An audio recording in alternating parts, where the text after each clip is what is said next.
Assalamualaikum warahmatullahi wabarakatuh. Perkenalkan, saya Rizka Apriliani dengan NIM 3336210021.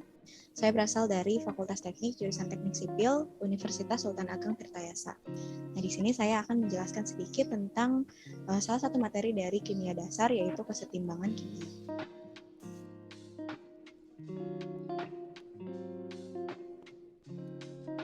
Untuk materinya sendiri yang akan saya jelaskan di sini adalah yang pertama pengertian dari reaksi kesetimbangan, lalu ada syarat terjadinya kesetimbangan, tetapan kesetimbangan, hasil bagi reaksi atau quotient reaksi, dan juga KC dan K, hubungan antara keduanya.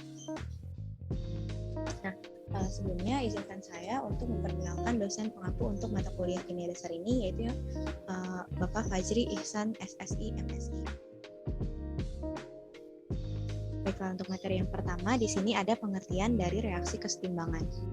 Sebelum saya masuk ke definisi dari reaksi kesetimbangan ini sendiri, saya memiliki contoh yang mungkin dapat membantu kita dalam memahami apa itu reaksi kesetimbangan.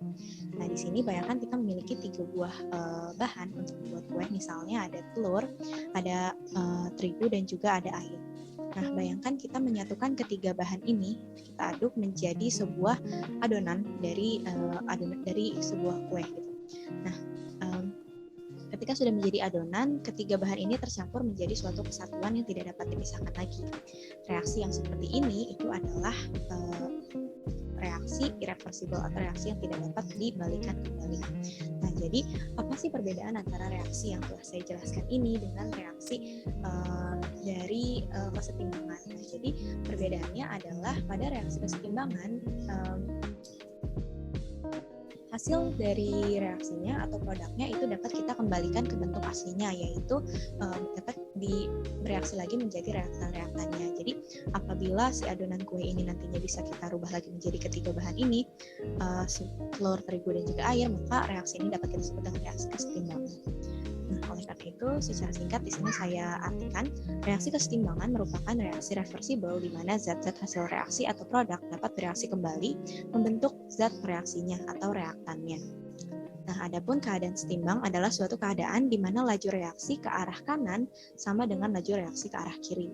Jadi di sini biasanya untuk reaksi kesetimbangan itu bentuknya seperti ini, PA ditambah QB bereaksi menjadi RC ditambah SD.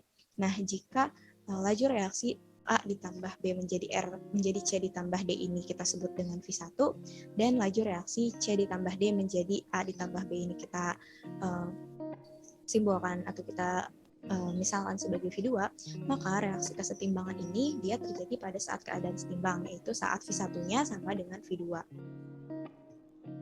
Nah, sekian penjelasan mengenai reaksi kesetimbangan, dan selanjutnya di sini ada syarat-syarat dari reaksi kesetimbangan. Nah, di sini untuk sebuah reaksi agar dapat disebut sebagai reaksi kesetimbangan harus memenuhi ketiga syarat berikut ini. Yang pertama yaitu reversible. Nah, artinya reaksi harus bersifat bolak-balik secara bersamaan. Dan yang kedua yaitu harus berada dalam sistem yang tertutup. Nah, di sini bukan berarti si reaksi tersebut harus berjalan di dalam suatu wadah atau tempat yang tertutup ya, tetapi sistem tertutup di sini maksudnya adalah tidak ada zat-zat yang keluar dari sistem pada saat terjadinya reaksi. Dan syarat yang terakhir yaitu adalah dinamis atau berlangsung terus-menerus dalam dua arah. Nah, selanjutnya tetapan kesetimbangan. Di sini saya akan menjelaskan tentang apa itu tetapan kesetimbangan dan bagaimana cara menentukan tetapan kesetimbangan berdasarkan konsentrasi atau KC. Nah, pada sebuah reaksi kesetimbangan terdapat perbandingan antara konsentrasi zat-zat reaksi dan juga konsentrasi zat-zat hasil reaksinya. Nah, pada tahun 1864 kedua ilmuwan yang ada di layar ini yaitu Cato Maximilian Goldberg dan juga Peter Weitsch, mereka berhasil merumuskan hubungan antara zat-zat antara konsentrasi dari zat-zat reaksi dan juga zat-zat hasil reaksinya. Nah, hubungan tersebut nantinya disebutkan atau dikenal dengan tetapan kesetimbangan. Nah, dalam hukum kesetimbangan dijelaskan bahwa dalam keadaan setimbang pada suhu tertentu, hasil perkalian konsentrasi per reaksi yang masing-masing dipangkatkan koefisiennya akan mempunyai nilai yang konstan. Nah, berdasarkan hukum kesetimbangan ini dapat kita tuliskan atau dapat kita simpulkan bahwa Tetapan kesetimbangan berdasarkan konsentrasi atau KC adalah hasil perkalian konsentrasi produk dibagi perkalian konsentrasi reaktan yang masing-masing dipangkatkan oleh koefisiennya. Adapun tetapan kesetimbangan berdasarkan konsentrasi zat ini hanya berlaku untuk zat-zat dengan fasa gas dan larutan. Sedangkan zat-zat yang bersifat padat dan juga cair tidak disertakan dalam persamaan tetapan kesetimbangannya. Untuk reaksi PA ditambah QB menjadi RC ditambah SD, itu tetapan kesetimbangannya adalah konsentrasi C dipangkatkan R dikali konsentrasi D dipangkatkan S dibagi konsentrasi A dipangkatkan P dikali konsentrasi B dipangkatkan Q. Nah, di sini saya memiliki beberapa contoh untuk materi tetapan kesetimbangan. Yang pertama yaitu untuk reaksi H2 ditambah I2 menjadi 2HI2, diketahui molaritas awal gas H2 adalah 0,2 mol per liter dan I2 sama dengan 0,15 mol per liter. Jika saat kesetimbangan masih tersisa I2 sama dengan 0,05 mol per liter, maka berapakah harga tetapan kesetimbangannya? Nah, di sini dapat kita buat dulu tabel MRS-nya, yaitu tabel mula-mula, reaksi, dan juga pada keadaan kesetimbangan. Nah, pada tabel ini kita masukkan semua nilai-nilai dari konsentrasi semua zatnya pada mula-mula, pada saat reaksi, dan juga pada saat kesetimbangan. Di sini dapat kita lihat pada saat terjadi kesetimbangan, itu konsentrasi H2-nya itu adalah 0,1, konsentrasi I2-nya adalah 0,05, dan konsentrasi 2HI2-nya adalah 0,2. Sedangkan yang ditanya adalah nilai KC. Oleh karena itu, dengan menggunakan rumusan yang sebelumnya, kita dapat menghitung nilai dari KC-nya, itu sebagai berikut. KC sama dengan HI kuadrat dibagi dengan H2 dikali dengan I2, yaitu konsentrasi dari HI, yaitu dipangkatkan 2, yaitu 0,02, dipangkatkan 0,2 dipangkatkan 2, yaitu 0,04, dan juga konsentrasi H2 dikali konsentrasi I2, yaitu 0,10 dikali 0,05 menjadi 0,05, sehingga hasil akhir dari KC-nya itu adalah 8. Nah, selanjutnya untuk soal yang nomor 2, jika tetapan kesetimbangan untuk reaksi 2X ditambah 2Y menjadi 4Z adalah 0,04, maka tentukan tetapan kesetimbangan untuk reaksi 2Z menjadi X ditambah Y. Nah, untuk menyelesaikan soal ini dapat kita tulis KC dari reaksi yang pertama yaitu 0,04. Nah, di sini dapat kita rumuskan dulu ya, berarti Z pangkat 4 dibagi dengan X pangkat 2 dikali dengan Y pangkat 2. Nah, dari sini kita diminta untuk menentukan nilai KC untuk reaksi yang kedua, yaitu reaksi 2Z menjadi X ditambah Y. Nah, untuk menentukannya, kita dapat menentukan KC dari reaksi kebalikan dari KC yang pertama ini. Dari reaksi yang pertama yaitu, dari yang tadinya 2X ditambah 2Y menjadi 4Z, kita balik menjadi 4Z menjadi 2X ditambah 2Y. Nah, dari sini dapat kita tentukan nilai KC-nya itu pasti berbanding terbalik dengan nilai KC untuk reaksi yang pertama, yaitu 1 per KC1 sehingga sama dengan 1 per 0,04, dan hasil akhirnya adalah 0,25. Nah, dari nilai KC ini dapat kita tentukan nilai tetapan kesetimbangan untuk reaksi yang kedua, yaitu 2Z menjadi X ditambah Y. Nah, di sini dapat kita lihat ya, untuk reaksinya itu sama, hanya berbeda pada koefisiennya, sehingga dapat kita tentukan yang sebelumnya kita hitung, itu akar dari 25 sama dengan 5. Nah, untuk materi yang keempat yaitu di reaction quotient atau quotient reaksi. Pada bagian ini saya akan menjelaskan apa itu quotient reaksi dan juga bagaimana cara menentukan nilai dari quotient reaksi. Nah, di sini dituliskan quotient reaksi adalah nilai yang menunjukkan perbandingan antara perkalian konsentrasi produk dengan perkalian konsentrasi reaktan, yang masing-masing dipangkatkan oleh koefisiennya pada titik waktu tertentu. Untuk reaksi PA ditambah QB menjadi RC ditambah SD, persamaan QC-nya adalah konsentrasi dari C dipangkatkan R dikali konsentrasi dari D dipangkatkan S dibagi konsentrasi A dipangkatkan P dikali konsentrasi B dipangkatkan Q. Di sini juga saya memiliki satu buah contoh untuk quotient reaksi. Perhatikan persamaan untuk reaksi berikut. H2 ditambah I2 menjadi 2HI2. Jika diketahui molaritas gas H2, I2, dan 2HI2 pada suatu waktu dalam reaksi berturut-turut adalah 0,81, 0,44, dan 0,58, maka berapakah rasio produk dan juga reaktannya? Pada soal ini yang ditanya adalah rasio produk dan reaktannya.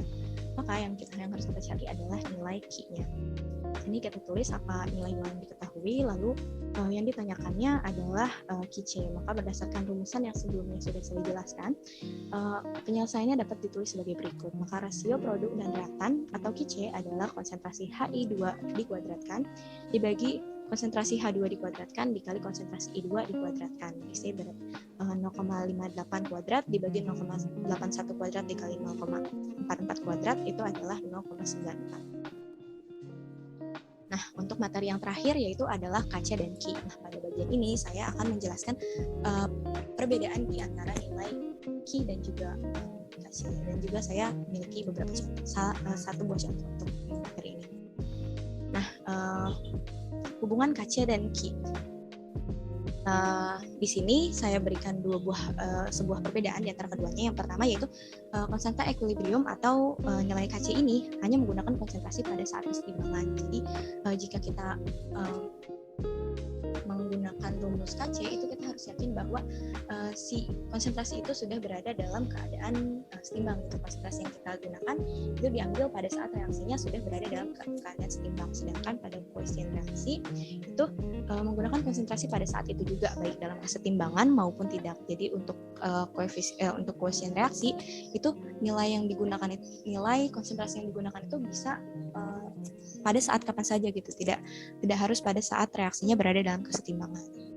Nah, di sini ada terlihat dari rumus untuk nilai KC dan juga KC itu sama persis dan tidak ada perbedaan. Yang membedakan hanya kapan si nilai konsentrasi itu diambil. Nah, selanjutnya untuk menjelaskan hubungan antara Ki dan juga K, di sini saya memiliki sebuah tabel. Di sini ada tabungan antara Ki dan juga K. Hubungan antara Ki dan K sendiri ini bisa terbagi menjadi 3 gitu, di mana si Ki-nya bisa lebih besar dari K, Ki bisa lebih kecil dari K, atau Ki bisa sama dengan K. Untuk Ki sama dengan K ini berarti reaksinya sedang berada dalam kesetimbangan, keadaan setimbang. Gitu. Nah, untuk yang Ki lebih besar dari K, maka diagramnya akan terlihat seperti ini. Ki-nya akan berada di sebelah kanan dari K. Dari diagram ini, saat Ki-nya lebih besar dari K, Ki akan bergerak ke arah kiri itu untuk mendekati K, sehingga Ki-nya ini akan cenderung bergerak ke arah reaktan. Maka dapat disimpulkan bahwa reaksi akan bergerak ke arah reaktan. Nah, begitu juga untuk Ki-nya yang lebih kecil dari K, maka diagramnya akan terlihat seperti ini, Ki berada di sebelah kiri K, sehingga untuk mencapai kesetimbangan, Ki akan bergerak ke sebelah kanan mendekati K dan mendekati produknya, sehingga dapat disimpulkan reaksi akan bergeser ke arah produk. Nah, untuk kemungkinan ketiga yaitu Ki sama dengan K, di mana pada saat ini berarti Ki-nya sudah sudah sama dengan K tempatnya, sehingga dapat disimpulkan bahwa reaksi berada pada kesetimbangan. Nah, di sini untuk lebih jelasnya saya memiliki sebuah contoh soal. Sebuah wadah menampung campuran gas N2, H2, dan NH3 pada konsentrasi berturut-turut 0,04, 0,09, dan 0,002 molar. Ke arah manakah reaksi akan berlangsung untuk mencapai kesetimbangan jika diketahui nilai dari KC adalah 0,04? Nah, untuk menjawab soal ini kita dapat menuliskan semua nilai-nilai yang diketahui, yaitu konsentrasi N itu sama dengan 0,04 molar, konsentrasi H2 sama dengan 0,09 molar, dan konsentrasi NH3 yaitu 0,002 molar. Nah, lalu yang ditanyakan adalah arah dari reaksinya. Jika diketahui KC-nya sama dengan 0,04, maka untuk menyelesaikan soal ini kita dapat mencari nilai KC-nya atau nilai koefisien reaksinya, yaitu rasio antara konsentrasi produk dan juga reaktannya pada waktu tertentu. Nah, di sini reaksinya yaitu N2 ditambah 3H2 menjadi 2NH3. Nah, berdasarkan rumusan yang sebelumnya sudah saya jelaskan, maka kita dapat mencari nilai KC-nya sebagai NH3 pangkat 2 dibagi N2 pangkat 1 dikali H2 pangkat 3. Nah, di sini didapatkan hasil akhirnya yaitu 0,137. Nah, selanjutnya di sini dapat kita lihat bahwa nilai Ki itu dia lebih besar daripada K, sehingga berdasarkan tabel yang sebelumnya sudah saya jelaskan, dapat disimpulkan bahwa reaksi akan berlangsung ke arah reaktan. Baik, sekian penjelasan yang dapat saya berikan mengenai materi kesetimbangan kimia ini. Kurang lebihnya saya mohon maaf, semoga apa yang saya jelaskan dapat bermanfaat. Saya tutup. Assalamualaikum warahmatullahi wabarakatuh. Terima kasih.